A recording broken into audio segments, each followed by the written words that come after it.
मैं अब जब वो नहीं रहना चाहते हैं तो मैं भी ज़बरदस्ती उनके साथ रहना नहीं चाहती हूँ, क्योंकि मेरा भी स्वाभिमान है। और मैं कब तक उनसे ये चीज़ वो करूँगी कि नहीं आप रखें रखें। उन्होंने एक डाइवोर्स फाइल करा था और अब वो खुद ही नहीं आ रहे हैं।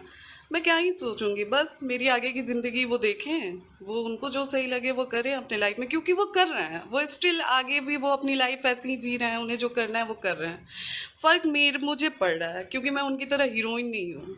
मुझे अपनी ज़िंदगी को आगे देखना है, तो उन्हें मैंने जो डिमांड किया है कोर्ट में। तो गाइस पूरी सच्चाई जानने से पहले हमारे चैनल को एक बार जरूर सब्सक्राइब कर लें। मैं आप लोगों को बता दूं ना कि गाइस ये जो है डिवोर्स का जो पेपर है ये कोर्ट तक पहुंच गया है। पवन सिंह और ज्योति सिंह अब अलग होने वाले हैं।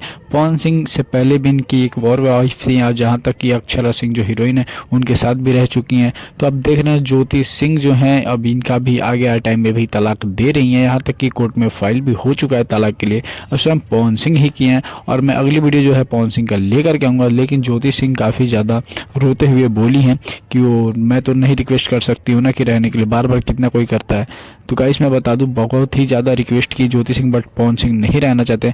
अब बाकी फैमिली मैटर है, वही लोग जाने क्या करना है क्या नहीं। बट आप लोग क्या क्या लगता है, करना चाहिए तलाक या नहीं करना चाहिए? पवन सिंह को आप ज़रूर बताइएगा।